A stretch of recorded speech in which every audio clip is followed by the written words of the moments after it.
Let's talk now about some characteristics of big data. The first characteristic of big data is naturally the volume. The amount of data that companies generate today is really staggering. If you think, for example, about the New York Stock Exchange, it generates about 1 terabyte of data, of trade data, for every trading day. If you look, for example, at Twitter, Twitter generates tens of terabytes of data, and this data can be fed into the sentiment analysis, and based on that, we can discover what people feel about various products or events. Volume is going to be particularly important as we are having our devices that are sending data. For example, power meters are generating billions of readings every year.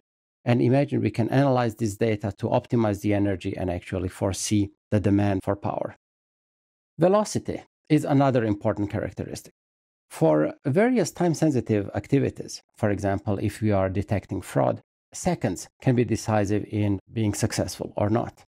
The other aspect of this velocity is when we try to combine the data that we are getting in real time with the data that we have from before. Another good example is the sensor data that we are getting. For example, in modern cars, you have nearly 100 sensors, and these sensors can generate a very large volume of data arriving in a very rapid pace. Variety is another component. We said that traditionally business generate transactional data, but now with users being on the internet, users generate tremendous amount of data, images, text, videos, and we need to process all of that. And finally, one of the interesting characteristics is veracity. Can we trust the data that we have? And it is interesting, in one poll of the various business leaders, they stated that about 1/3 of them actually does not trust the data that they have in their organization. So determining if some data is truthful is a very important challenge for big data. Big data workflow. It is not enough just to store and process the data that we are getting. We actually need to include this data into a bigger picture that we have in our enterprise. So the first thing that we need to do is, of course, to acquire the data. This acquisition can happen in various ways.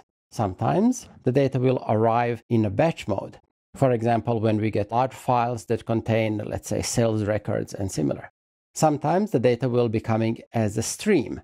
For example, when we have various sensors that are generating data, or if you are collecting Twitter data that is coming in real time. We need to store this data.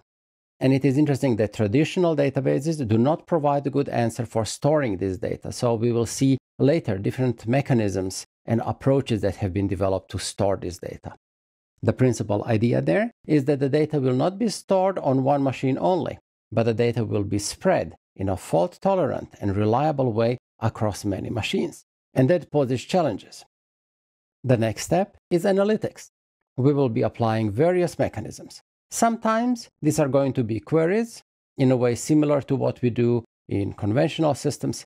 Sometimes we will apply data mining, sometimes machine learning, and we have quite a bit of options how to try to figure out useful information in our data set. When we get this information, we need to present it in such a way so that somebody can act on it. Visualization is one of the key aspects there.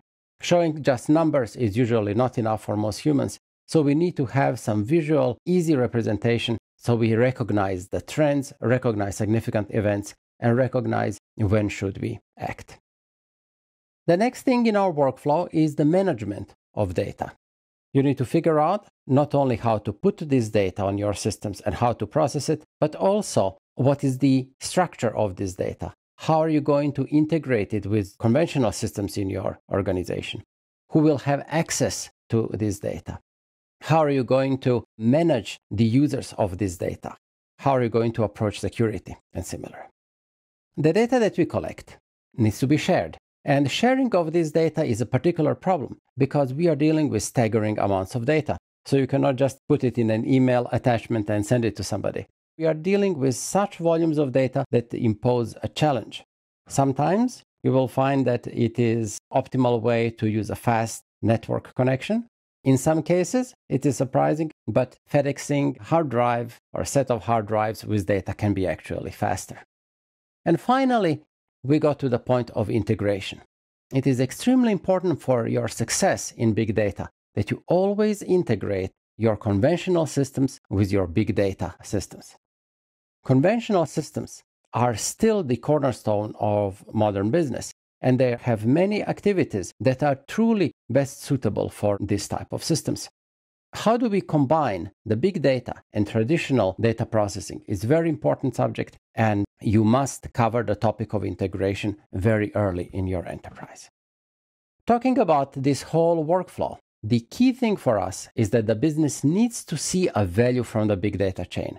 It should not be just viewed as a technical exercise. It really needs to contribute to higher revenues and some benefit of the business. And we need to execute all of that elements of the workflow in a cost-effective manner and in a reasonable amount of time.